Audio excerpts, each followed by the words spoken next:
Hello, welcome back to the David Watson podcast. In today's episode, I spoke with Adrian, an author, a philosopher, and a man who has developed his own philosophy for life. I hope you enjoy the episode. Hello, welcome to the David Watson podcast. We have briefly had a chat, but how are you doing? I'm fantastic, David. Thank you very much. And how are you today? I'm good. And we have just had an interesting conversation about the luxuries of technologies. We both remember telephones that used to cut out just from 100 miles away, and you and I can talk via video from thousands of miles away. Yeah. Whilst I was looking at your website and obviously the books, etc., and there's the retreat, there's a great many things, but nothing. Where did it start? Where does your life start? Yeah, well, it's a really interesting question. And have you ever heard of the phrase, the road to Damascus experience? I have, yeah. I don't know what it means, but I have heard it. Okay, so you had this guy called Saul, who was a Roman centurion, and his job was basically to kill Christians. And supposedly, on the road to Damascus, he has this 3-day, he gets hit by a lightning bolt or whatever, and for 3 days he's blinded by the light and wakes up 3 days later as St. Paul. I remember that now. Yeah, I remember that now. Okay, so it's called a road to Damascus experience, and it's a common question where people go, whether it's in therapy or trauma or spiritual. It's, okay, when was the defining moment for you, your road to Damascus experience, when you changed? What was the trigger? What was the pivot? What was the event? And in my life, that never happened. So from the year dot, from as early as I can remember, I always had a very different and alternative point of view. Way before the New Age, way before there was an alternative, I used to look at things. And I remember as a very, very young, and I'm talking maybe 3 or 4, and I would look at or try to look at life through the lens of my parents' friends, trying to find a role model, trying to find someone I thought, yeah, look, you're cool. This makes sense to me. I can sort of build my life around that. And it never happened. I just couldn't, because I always thought that there was something wrong in what I am now calling the Western paradigm. Obviously, as a 3-year-old, I didn't understand all that.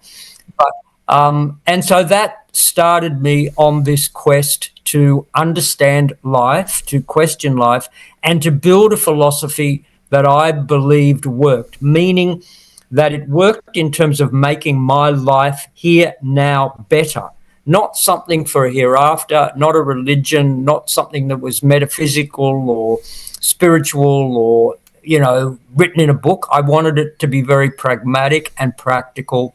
And that's why I ended up creating what I'm calling Life Works, because I believe that, and I now call myself a philosopher, and I think that philosophy has to help one live one's life better. Yeah.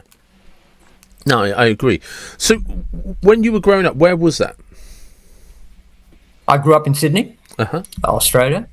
And I was actually brought up a Catholic. I went to a Catholic school, and I can remember even then I was, had a lot of difficulty digesting and assimilating a lot of the nonsense that we were taught. And also having quite vigorous debates. I've always been a debater, particularly in high school, having good debates with the clergy, with the priests, with the brothers, with others, really going, well, hang on, this doesn't all really make sense. I wanted it to make sense. So I was brought up, as I said, a Catholic. I went to university. I got an economics degree. And I mainly did that because I didn't know, still, even by the time I went to university, I didn't know what I wanted to do in my life. And one of the things that I say a lot is that sentence by John Lennon, I think it's in the song to his son Julian, where he says, life is what happens to you when you're busy making other plans. Yeah. And when I look back at my life, all of the things that I, meaning Adrian, wanted to do or thought I should do never really worked out. But when I let my life flow, which is where the whole point of Dao tuning and the flow came in, when I let my life flow and I just followed, everything seemed to work perfectly. So I really wanted to understand this thing. Obviously, it took me many, many years and decades to get to the point of understanding, and the flow has only become a buzzword in, the last couple of decades. But I sensed this thing, I guess, whereas what I was emphasizing and what now I'm teaching is that we all know when our life works, and we all know when it doesn't. We all know when our cars work. We know when this technology works. We know when our phones work, and we know when they don't. But in more personal terms, we all have those days where everything is just perfect and life flows, and, you feel on top of the world and you feel very, very empowered. We also have those other days that I call bad hair days, where nothing works, where everything is conflict, tension, resistance, and you feel very, very powerless. I guess what happened for me is that I wanted to not only understand that, but I wanted to master it. In other words, I believe it's a skill. I believed that there was a method to living one's life. And it's interesting, David, if you think about it, and as I said, I went to uni, we all spend approximately 15 to 20 years in education of one sort or another. You've never attended a class called Life 101. We've never been taught, how does life work? These are the principles. These are the codes. This is what you need to do. Go to the great American dream, which is as true for England and Australia as it was for America, which was, go to school, grow up, get a job, get married, have kids, and, buy a house on the hill. That's basically Life 101. And again, that didn't really gel for me. It didn't make sense for me.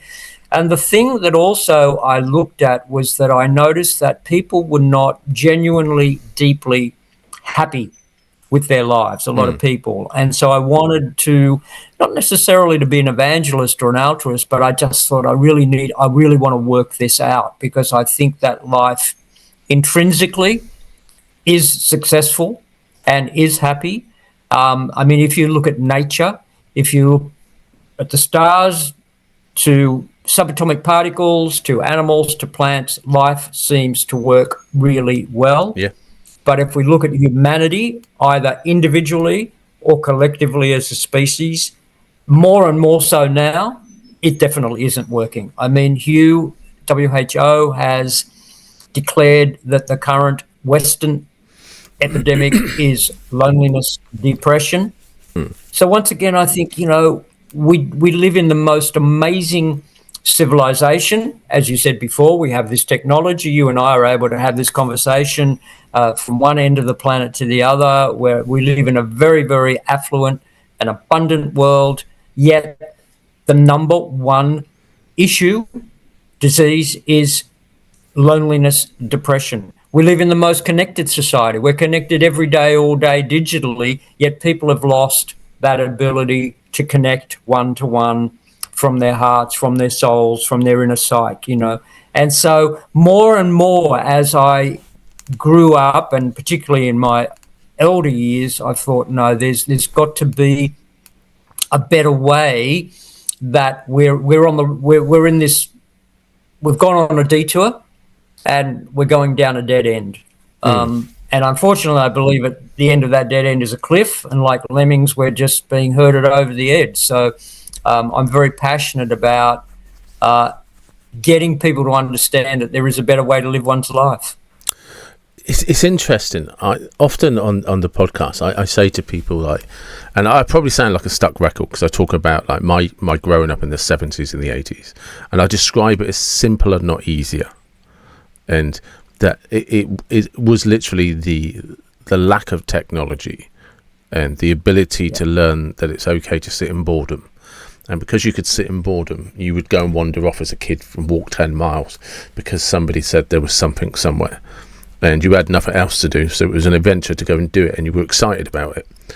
And I also mentioned things like, if you just go back 200 years, 250 years ago, 1 in 20 women died in childbirth. 1 in 5 children suffered child mortality, never made it to teenage, I think past the age of 5. And in a very literal sense, quite literally, if you you tended to get married out of necessity because Disney hadn't created the concept of love yet.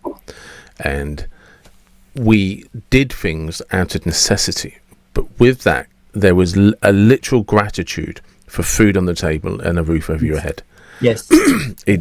Money didn't come into it. Not in that sense, you know. Yeah. For the vast majority of the population of the world, wealth was a roof over your head and food on the table. And if you had enough food to see you through to the end of the week, you considered yourself lucky and fortunate. And yeah, look, I think. Sorry. No, it's fine. I mean, I was pretty much just about to stop anyway. Yeah, well, I think that's a fantastic point, and I emphasize it a lot, that gratitude, I think, is the key. And you're right, unfortunately, and one of my favorite sayings is, more is never enough. You know, you look at the billionaires on the planet that need more money. You look at the elite who've got so much power, and I don't use the word want, need. These guys need more power. They need more money because the drug addict needs that more fix. And that's why more is never enough, because if you're coming from a neurosis, you will never fill that hole that you're trying to fill. You know, it's just, and you know, I say that taps on but the plug's out. You're never going to feel full. But as you said, if you've got gratitude for the simple things in life and for life itself, then that gratitude becomes, I say, it becomes like a fountain of joy that just spontaneously erupts from within you. So Abraham Maslow in his hierarchy of needs says, you know, you don't offer a starving man a menu. He just wants something to eat. Yeah. So as we have satiated our wants and our needs more and more, and particularly for the younger generation, there's this incredible now sense of entitlement that I'm entitled to it all, that I shouldn't have to work. And I mean, these stymie checks and handouts and the government sort of benevolent fund is making it worse and worse, that people don't really believe, but they're actually robbing themselves, because there's nothing more gratifying or enjoyable. And going back to Dao tuning, that is what it is all about, is the ikigai, finding your ikigai, finding your purpose. And you can only find that through doing something, through being creative, through, as you said, you know, walking 10 miles because you wanted to discover something, because you had this sense of adventure and sense of curiosity. Now, well, you just pick up your phone and press a button and the whole world is there, but it's an artificial world. Another one of my favorite sayings is that you've got to disconnect to reconnect, disconnect digitally to reconnect to reality, because the digital world is not the real world. And it's creating a false promise that we all should have everything at the flick of a switch. And, you know, life just doesn't work that way in terms of your inner reward. You know, it's about being in the now. And again, if you're constantly preoccupied with where you're going, what you're doing, and what you're posting online, you're not really relishing or savoring or focusing on that moment and that experience right now. You said something about practicing gratitude. And I find this interesting because, like lots of people, I have a complex history. So back in and this is why, because I've always struggled practicing gratitude. And I am a lucky bastard, right? So back in 2005, I got convicted. Well, I got convicted, charged. I got arrested and charged in 2004. Went to court in 2005, and because of the way the judicial system was overflowing, I never went to prison. I just got community service. I did end up bankrupt, and it was a really difficult 5-6 years, right? And not long after that, I ended up writing a book called 22 Flaws, which is about reincarnation from the point of view of somebody that commits suicide, because I contemplated killing myself sitting on at Earls Court tube station. Sorry, excuse me. So I've had all of these things, right? And today, although I live at home with my mum, I have a pretty decent job. I drive a BMW, and I will sit there sometimes, and I'll suddenly become aware of my inner dialogue, and I'm like, there is no way on earth I would be able to explain to David Watson in 2005 how I am unhappy with my life today. I've just come off a 2-week holiday where I went with my mate. We went to France for 2 weeks because we go surfing. This is what I mean. I go surfing for 2 weeks every year, and guess what? The weather wasn't that great, so we just drove down to Spain and spent a week on the Med sunbathing on a beach because we just decided to drive down there because the circumstances didn't suit us anymore. But that's what I'm saying. You had no intention, but life just took you down there, and then you were there, and you thought, "Well, isn't this fantastic?" Yeah, and this is what I mean is I then come back off holiday. I'm back into the flow of work because I work in head injury rehabilitation, and I'm just like, and it's just talking to you. Because gratitude frustrates me, because I know I have a lot to be grateful for. I really do. I genuinely, when I sit down and look at the life I've had, the lessons I've had, the things I've done, the things I've overcome, it's just like, you jammy bastard. Right? Yeah. Well, you know what I tell people a lot is. And I try to do this. I mean, I'm practicing what I preach, which is as many moments in a day as you can remember. And you might be doing anything. Just stop. So it might be having that cup of coffee in the morning. Stop and enjoy it. Stop and smell the aroma and really take it in. So that's a good point. You might be walking. Because there's my barista coffee machine. Right? Yeah. Do you see what I mean? When I say, when I'm talking to people like you and I reflect, right, I'm just like, you lucky bastard, right? Yeah. But don't do it mindlessly. But I struggle to appreciate mindfully. it. Do you know what I mean? Well, that's what I'm saying. That's my whole point, Dave, is that living one's life is a skill. Yeah. And it's a skill that we have to learn. And it's a discipline. Any skill. I mean, scientists now prove that if you want to master any skill, whether that's a musical instrument, playing the piano, or being an elite athlete, or whatever it is, takes 10,000 hours of dedicated practice to become a master practitioner of whatever that skill is. And I'm saying life is exactly the same. But we don't have that concept in the West, that life is a skill, that you need to learn to live your life well. And you need to do that. It's not about going to a monastery or going away to a cave or learning how to meditate or, joining a religious order, because all of that stuff is a running away from life. For me, you've got to dive into life, and you've got to do that as soon as you wake up in the morning. And one of the other reasons that I use the cup of coffee is because don't start, you're not going to become enlightened through denial by saying, I shouldn't drink my cup of coffee, or, I shouldn't eat meat, or I shouldn't do this, or I shouldn't do that. So I'm saying, if you're a coffee drinker, if you're not, fine. And if you're a barista and you've got your own machine, which most of us do, really focus and be mindful when you're making it. But even if you're buying that ubiquitous takeaway cup of coffee on your way to work, fine. Don't just mindlessly, and I'll give an example. This happened to me very, very recently. I was driving in my car, stopped at a pedestrian crossing. There was a father, quite young, with a child, very, very young, 3-year-old girl, and she's skipping across the road. He's on his phone, completely engrossed in his phone. I mean, it was although they were on a pedestrian crossing, it was still a very dangerous situation to be crossing a road with a 3-year.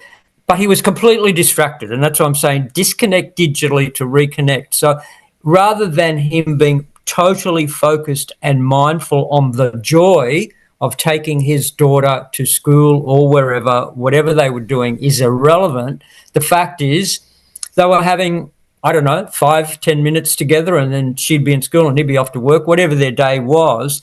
So the whole point is that whatever you are doing, and as many times as you can in the day, to stop and enjoy it. So and really appreciate it. That's how you develop gratitude. That's how you build that gratitude muscle. Like any other muscle, you got to practice it. And look, we do have so much. It is unbelievable. As you said, you've only got to go back 100 years.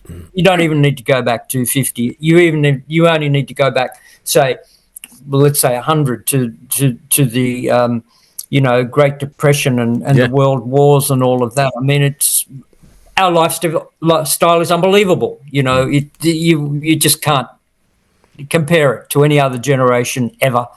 Yeah, no, I had a lady on this podcast, and she'd written a partly biographical, partly fictional account of her grandmother, who, because of the Depression in America back in the 1920s, her parents were just like, you're the oldest of 5 kids. She was 13. We're poor farmers. We can't afford you. We literally cannot afford you. And the neighbour has offered to marry you. So you're now going to be his wife. Unfortunately, at 13, which wasn't that unusual at that time, and wasn't illegal in those days. No. And unfortunately, the marriage actually broke down, and she ended up leaving. And I think she was, it was either Alabama or Missouri or something. But she walked to New York State because she needed to enter the city of New York because she needed to get a job. And as was common in those days, which we don't really recall, she only had one item of clothing, which was the clothing she was wearing, and it was old grain sacks, and they used to make grain sacks in different colours because they knew that people turned them into clothes. Can you imagine how rough they would be on your skin? Yeah. And it's just like you're listening to that as I was there drinking a cup of coffee, no doubt, thinking, you've really got, and it is. I think you said something very interesting, that gratitude is a skill that you have to train your brain. That you have to build that muscle memory in your brain of gratitude, and actually just how good we do have it. Yeah, and another aspect to that is thank you.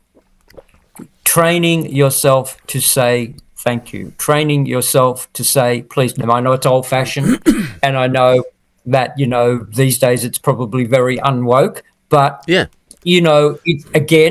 a discipline. It's a training, and especially in emails, just thank you. I mean, that's all you need to say. You don't need to put dear sir or whatever in it. Just 2 little words, very quick. But and you go, you just need an emoji, but it's not really the same because you're not. There's none of your soul and your essence in it. So in my training and what I'm encouraging people to do, because as I said, particularly, WHO is saying loneliness, depression is the greatest pandemic in the world today. Go out and do something for somebody else. It'll snap you out of your depression. It'll snap you out of your loneliness really, really quick.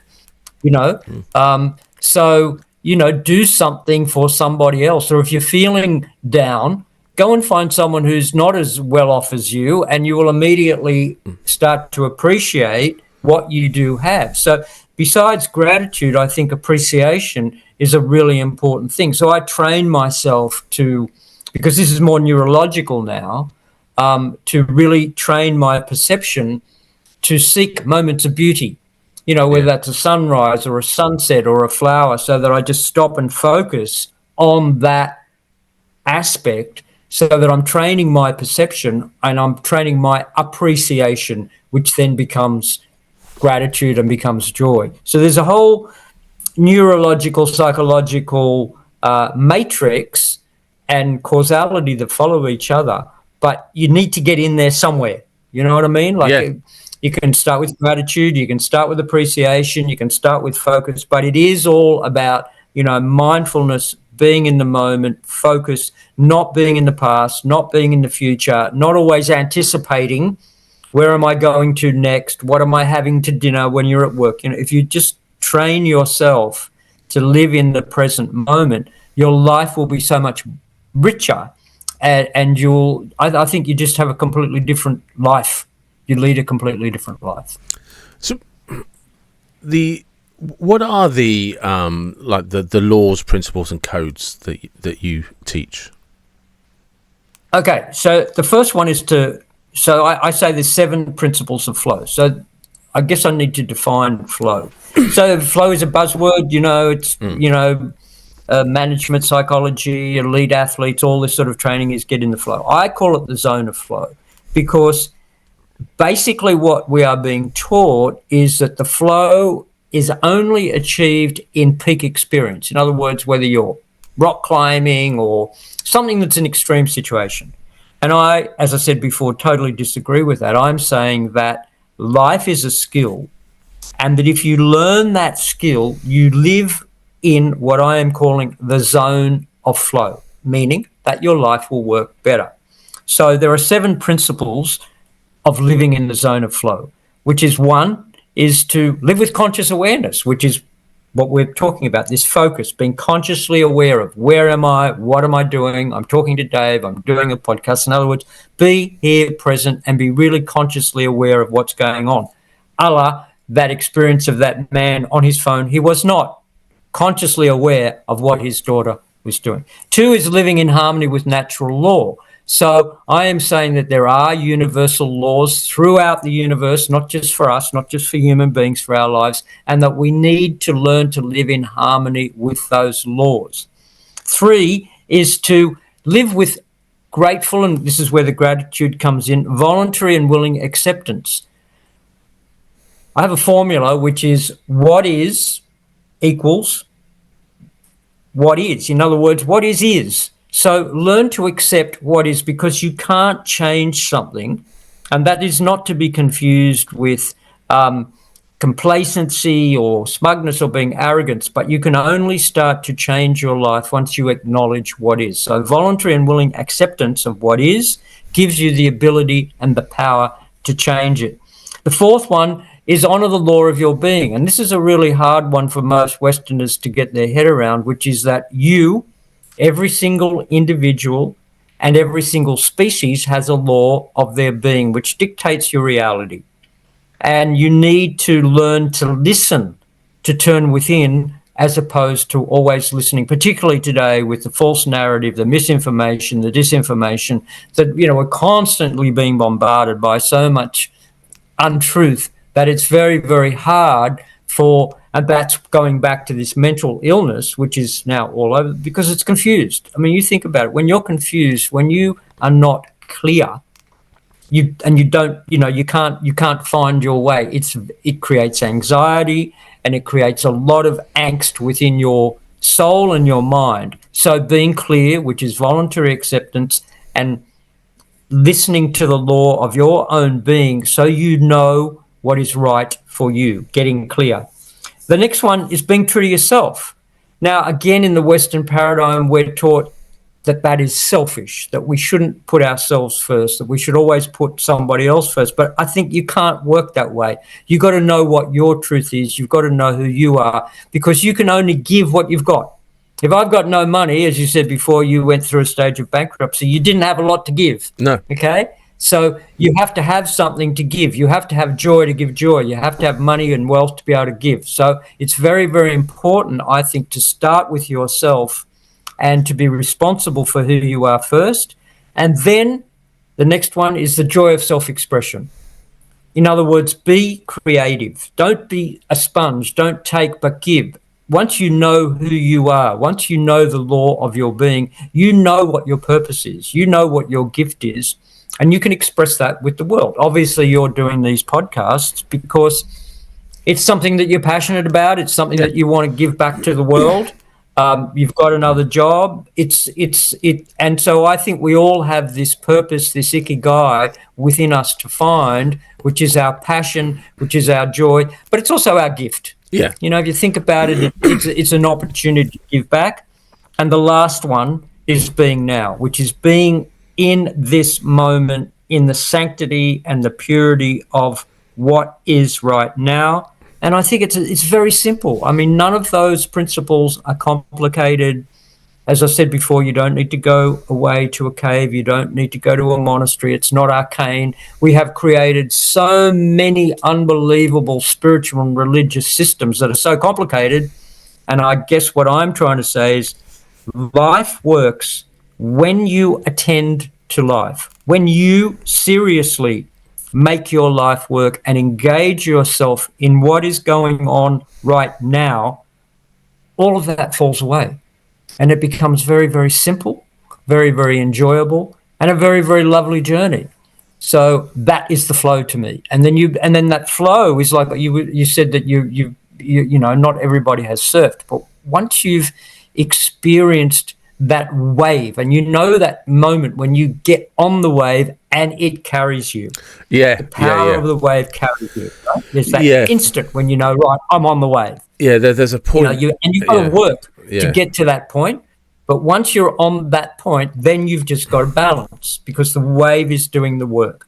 So Tao tuning is exactly the same. Yeah. You need to do the work to get on the wave of your life.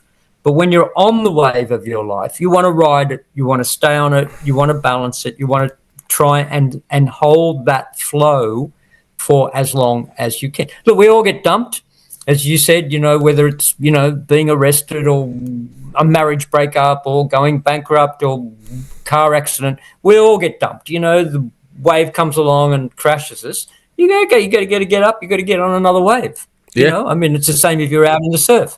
There's no point in crying. You got to get back on your board and you go and find another wave and you get on another wave. And as I said before, you know that moment. Now, not everybody has surfed, but most people have skied, or most people have an experience in their life somewhere where that energy just takes over and carries you along. And what I'm saying is that when that happens, your life is so much easier. It's less stress, almost effortless. I would say 100% effortless, because you still need a certain amount of effort to get on the wave and to stay on the wave. But it's a much more enjoyable experience than swimming upstream or resisting or fighting or, you know, your negative ego trying to achieve something that is just unrealistic. Yeah, I mean, for people that don't surf, what you don't see that other surfers will understand, and I longboard, I don't shortboard, but the principles are the same. Is there's the learning lessons are the timing, and you've got to have the right conditions, and the learning lessons is the timing, because you've got to time that wave to your paddle and then pop, and you've got to do your best to pop as close to the kind of the what's going to become the pocket as possible. But when you get that right, like you say, you hit that flow, it's then effortless, and there's this strange cohesion with the wave, where it's doing everything. Like, especially for me, I'm not the most talented longboarder. I'm literally just stood there, and I'm not doing anything else. And no, it takes over. It does, and you get to feel this magnificence of the wave. Yeah. And it's and the way that it works with the board, because somebody figured that out one day, and it's really hard. And that's what I'm saying. You know, that to me, whether you want to use the word God or divinity or nature or the universe, to me that's what it's all about, because you want, and that's what the second principle is, which is living your life in harmony with natural law. So as you said, and it's interesting, I just want to go back to a point that you made about you've got to get in sync. Now, and you'll understand this, and anyone who's ever caught a wave, but you can see a wave. You can see a set of wave, and you can see the size, you can see how big it's going to be, and you can also see its speed. And you know where you've got to get to be able to get on. You know what I'm saying? You know, you can't be here if you've got to be over there. And it can be only a couple of meters difference, because if you're too late, it's going to crash all over you. Yeah. And if you're too early, or in other words, if you've gone out too far, so there's a lot of science there in terms of getting on that crest and riding it so that you can ride the wave. And I'm saying it is the same in life. You've got to understand what's happening in my life. That's where the awareness comes in.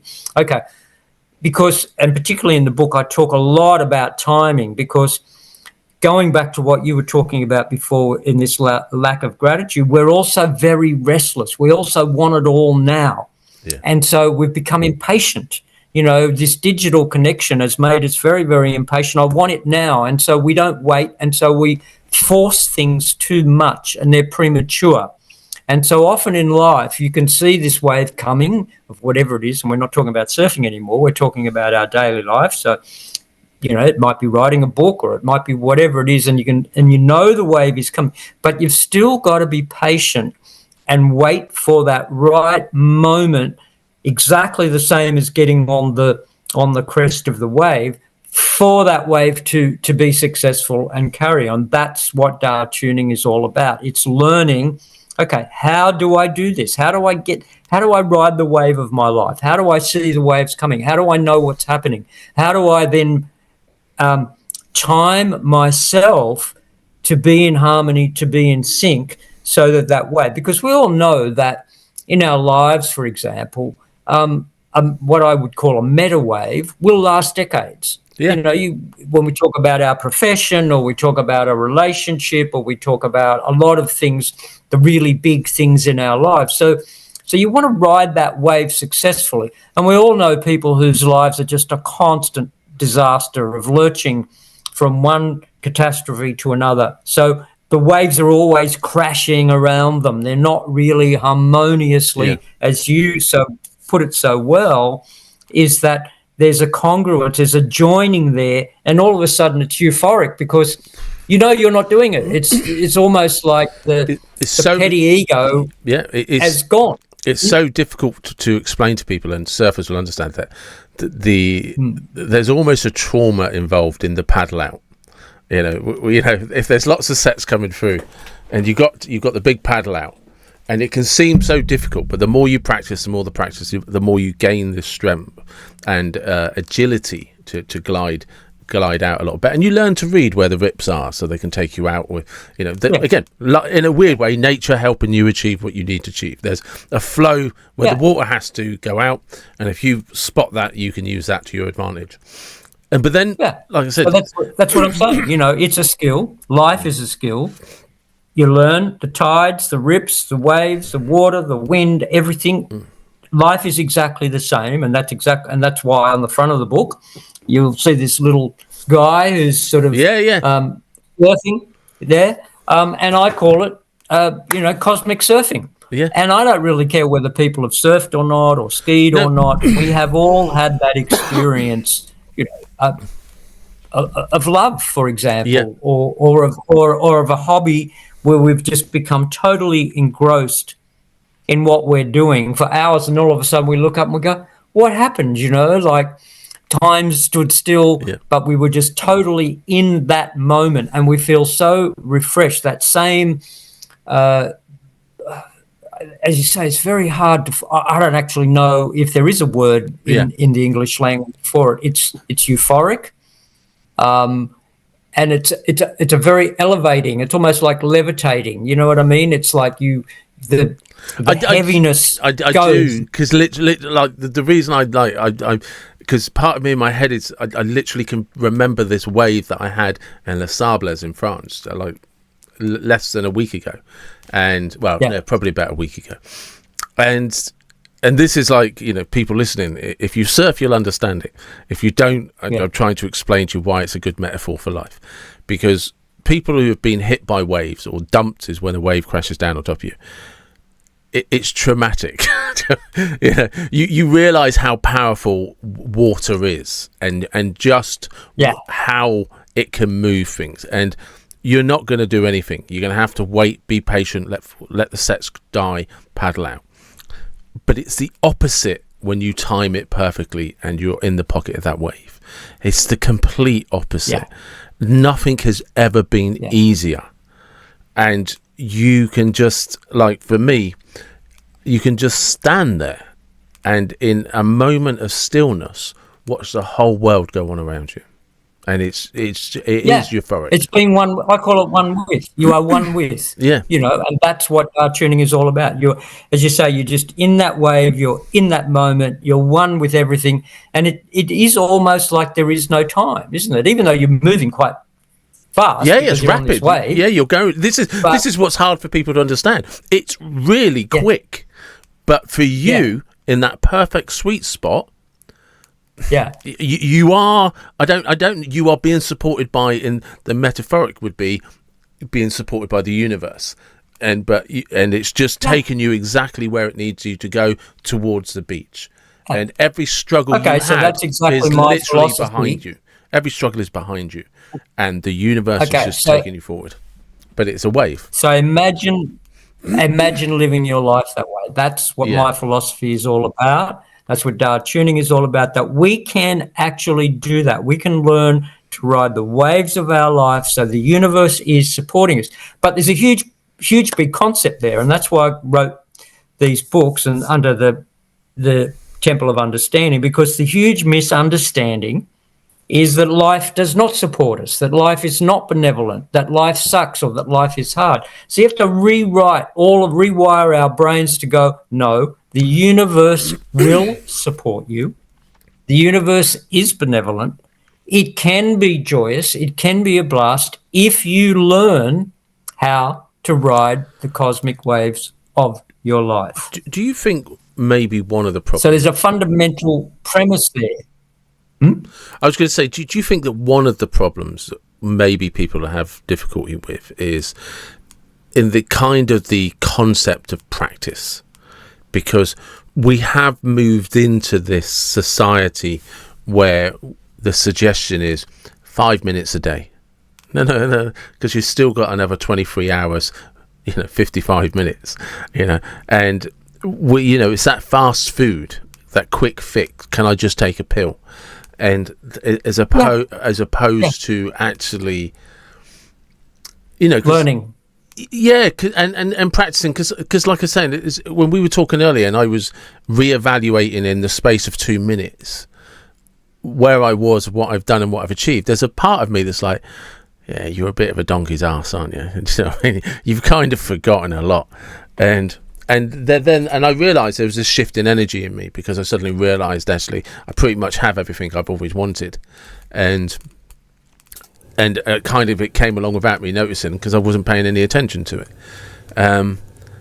But it makes me realise that what would happen, or what could happen, if I'd actually just spent more time at certain times of the day.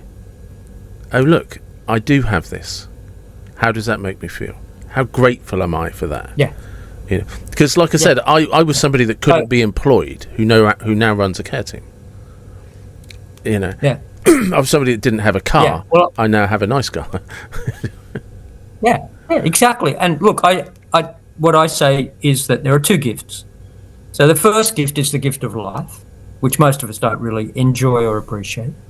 And the second gift is the gift of free will choice, with which we can do with our lives whatever we want.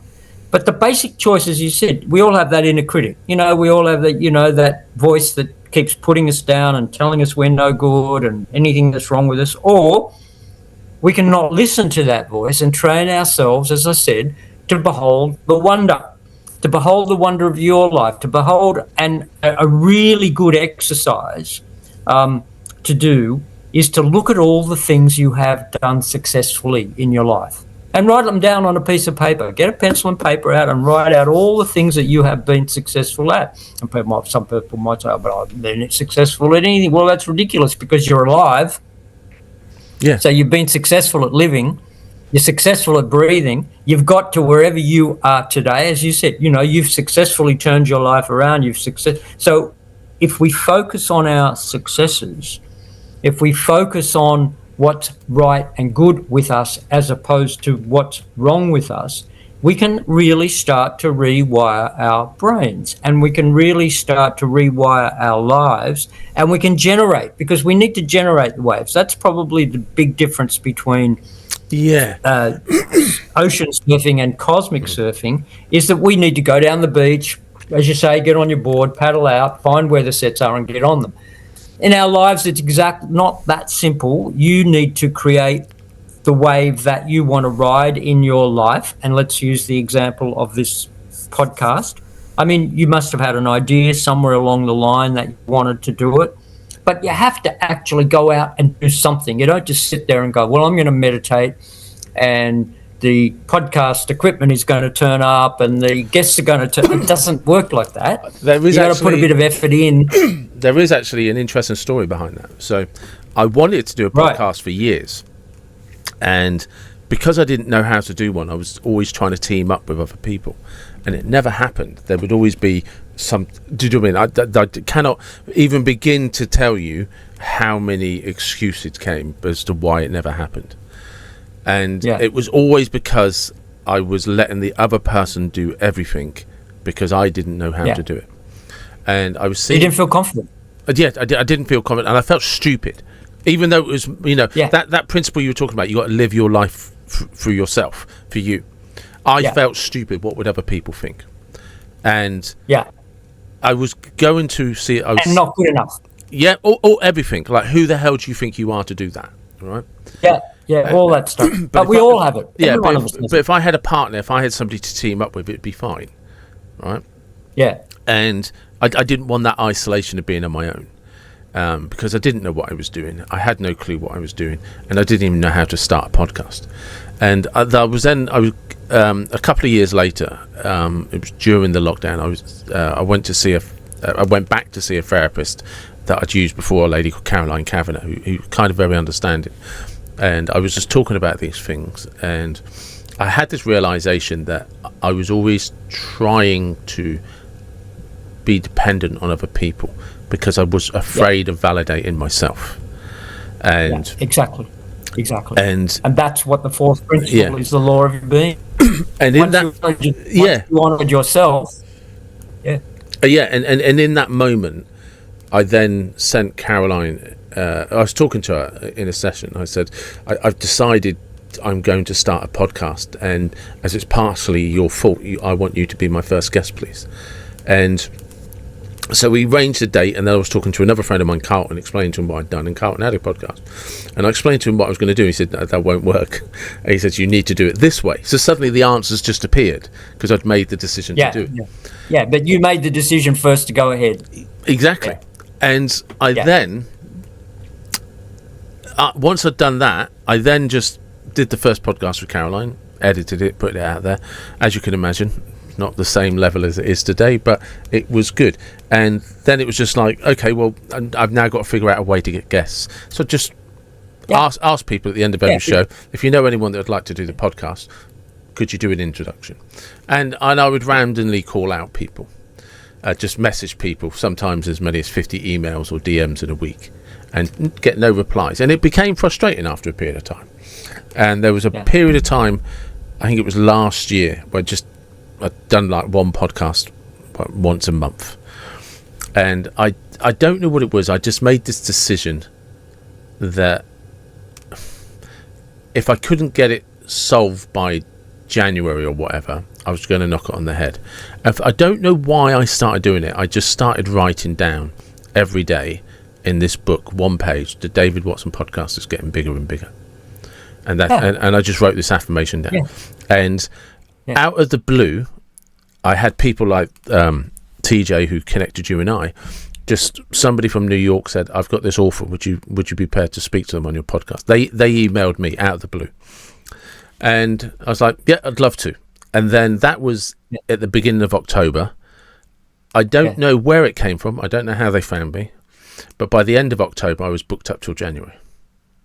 And now, as and now as you and I are talking, I'm booked up until December.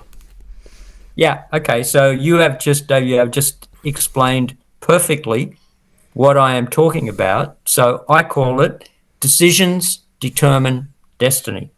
You made pivotal decisions. And yes, you got a pencil and paper and said the David Watson podcast is whatever the words are. I think it was getting bigger, and they are important because it's got to resonate with you. But what I'm saying is, where this conversation started was, as opposed to going down the beach, paddling out and getting on a wave in the water, you need to generate the wave. You need to generate what I call the meta wave, which then comes along. And how do you generate that wave? Exactly as you just so eloquently described, by going within yourself, which is the law of your being, and being determined that you are going, that this is going to work, and I'm going to do exactly the same with me being an author. It's like, well, is anyone going to read this book? Who knows? I don't know, but you've got to make that determination. It's not just a decision. You see, I can make a decision. Like, okay, like you. Oh, we're going to France. Are you? Well, what are you going to do? I mean, are you going to fly? Are you going to get a ferry? You're going to take surfboards. You're going to drive and get on a ferry. So in other words, if I decide to go to France, I then need to put in motion certain steps that are going to make it happen. So it's not just a decision. That decision has to motivate me to do something and to believe in myself, because that negative critic is always going to come in. Who do you think you are? Who's going to come and want to be on my show? Who's going to want to read your book? We all have that inner critic which is going to just put us down, I won't do anything. It's not going to work. So to generate the wave is, and it's a big part of the book, there, and that's what I really focus on, is how do you generate that wave to get it to come, to then be able to recognize it, and then to get on it and to stay on it, and not to let your ego then get carried away with your own pomposity and how great you are and dump you off. You've got to stay humble, you've got to stay real, and you've got to enjoy and appreciate the journey.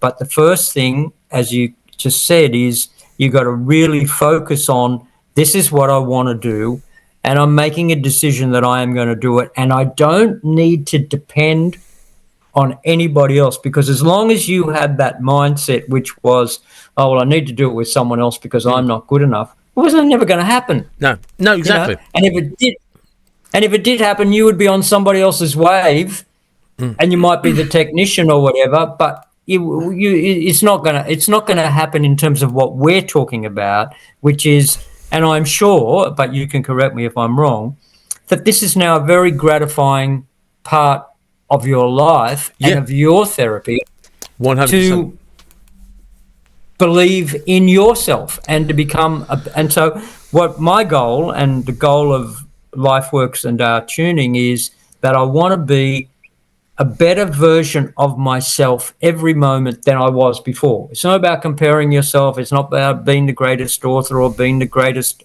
podcast host. It's just that you want to do this podcast better than you've ever done before. Yeah. I want to do this podcast better than I've done before. I want to be able to express my thoughts, and I want to be able to flow with this conversation. Every podcast that I've done is completely different. It's like a politician. They ask the journalist asks a politician a question. You always get the same answer. Yeah. Doesn't matter what the question is, because they've rehearsed it all. They know what they want to say. Well, let me just say. But if you're really being true to yourself, if you're really in the moment, then we are generating a wave between us, because we're allowing it to flow, and we're honoring not only my law, but your law. And so between the two of us, that flow is happening. And this is, again, what is so hard to put into words. Yes, we both have the surfing experience to be able to go, oh, okay, well, now it's like that. But it's a bit like trying to explain colours to a blind person or music to a deaf person. If someone hasn't ever experienced that wave, it's a bit hard. But everybody has experienced a wave in their life. Everybody has experienced a day in their life when things have flowed. But it's another analogy can be, and sorry, I didn't mean to cut you off, is for people, if you've never surfed, or like there's two that I always talk about, is people that know how to play instruments. There was a point when they couldn't put a tune together, but then just by repetition, there was a coordination. They now play what they only used to dream about. But the other one to look at it as well is for people that have never cooked or don't or now cook. And then maybe they went to a cookery lesson, or they just took a chance and bought a recipe book. When you're looking at the ingredients laid out on the table, you have no idea how that is going to turn into the meal you're going to eat at the end. But when you just follow the instructions in the order that's suggested, at the end of that meal that you used to love going to eat out at, you can now create at the touch of a hand anytime you want, because you've just learned how to put the ingredients together in the right order, and then just let it do its own thing. Because the art of cooking is to not interfere. Let the ingredients do their own thing. Yeah. Well, my first book was called The Art of Nourishment. That's how it all started for me. I started with cafes and restaurants, and that's how I trained myself. I thought, right, what am I going to cook today? And I didn't use a recipe book. I just had all these ingredients. So I'd go to the markets and get fresh, and I would just go in.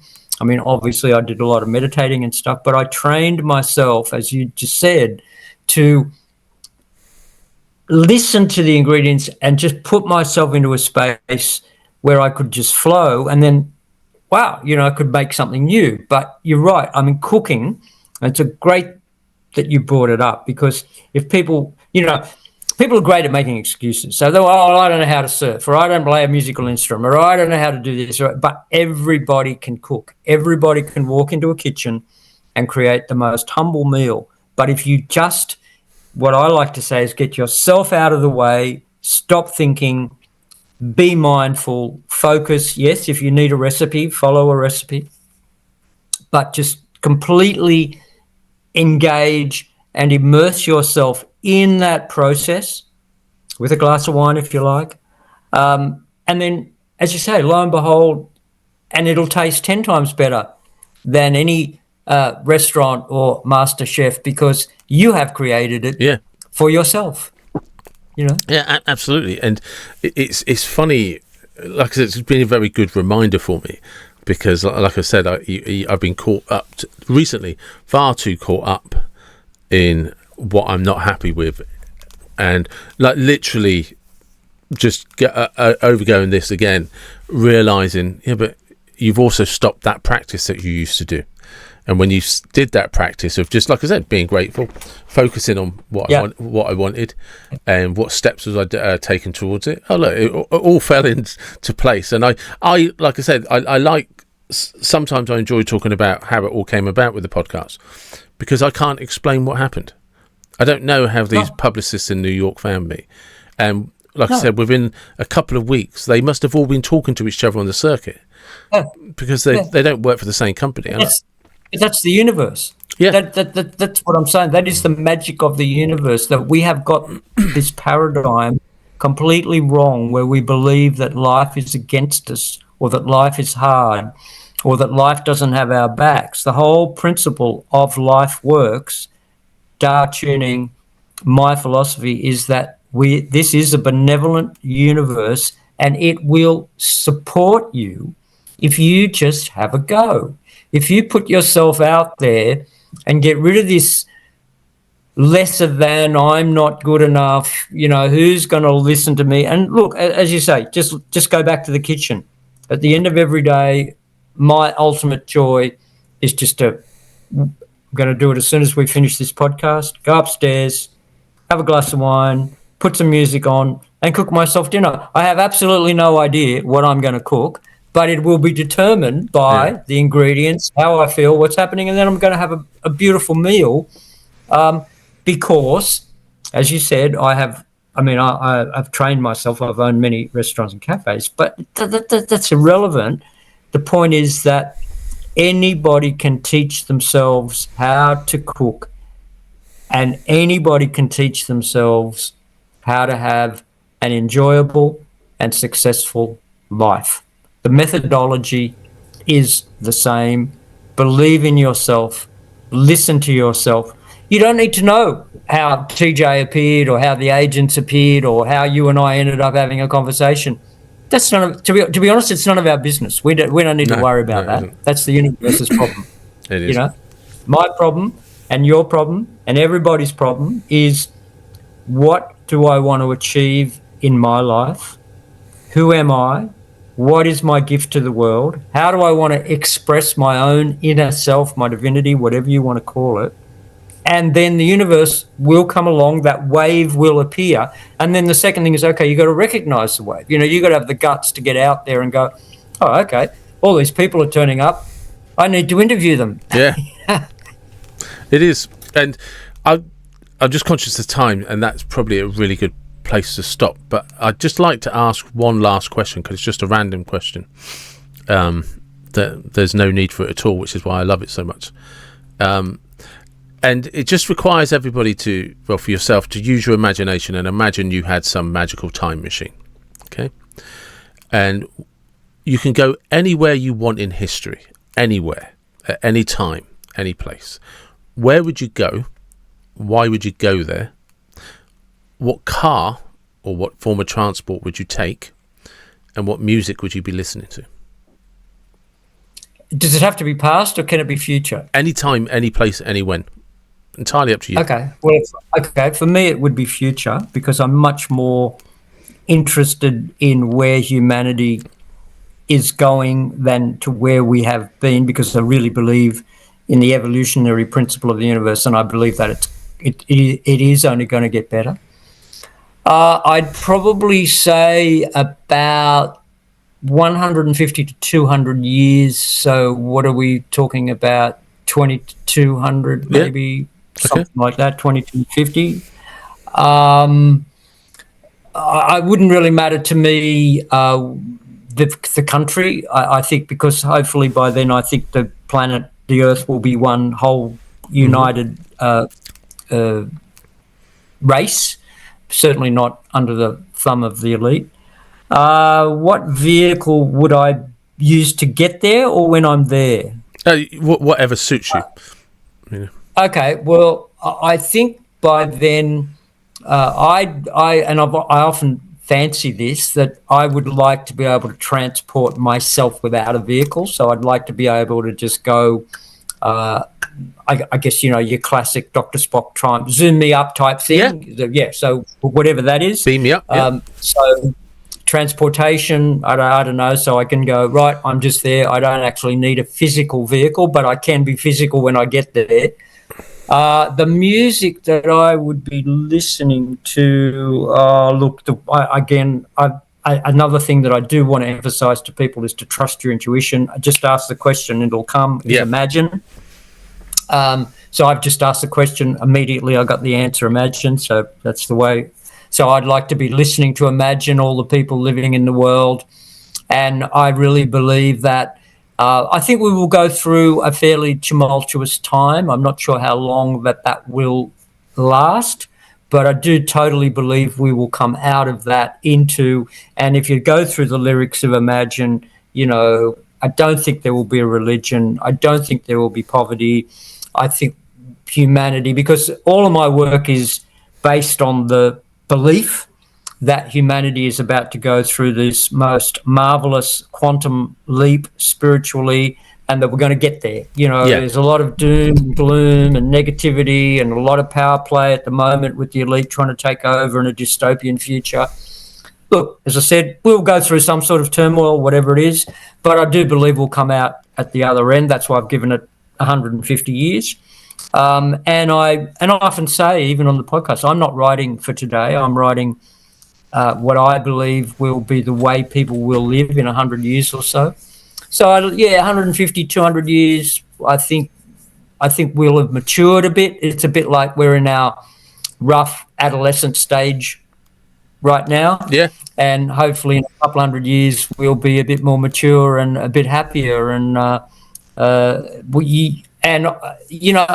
I can imagine where we won't need the technology to be able to do this. I can't imagine how it will happen, but I'm sure we'll figure out a way where if you think about it, we went from the telegram and telegraph wires to transistor radio to, now Wi-Fi. So there's always there is less and less physical stuff that we need. And that's why I said I'll just transport myself. I won't need a vehicle. And hopefully you and I, even from England to Australia, we'll be having this conversation. There might be some sort of screen, obviously, but I don't know if we're going to need, the internet and wires and laptops, and I don't know. But no, but that is definitely one thing such technology has taught me is no matter what they predict, nobody knows what's coming next. Yeah. Well, isn't that Moore's law that it doubles every so many years or something? Yeah, but when you think of the rise of the internet, nobody's seen MySpace and Friends Reunited. Then nobody saw that anybody living without it, and now we have Facebook and Instagram and TikTok. Yeah. But they'll be yesterday's technologies eventually. And people will say it never happened. It happened to cassette tapes. It happened to records. Yeah, it's right. I mean, think of videos. I mean, the video store. Everyone went down to the video store, and you look at cameras, Kodak. Yeah, I mean, exactly. Nobody would ever have predicted that Kodak, that it would just be. It's all right. You'll just need this. This will take care of everything for you. Yeah, amazing. Yeah, because of one guy with a vision. Exactly.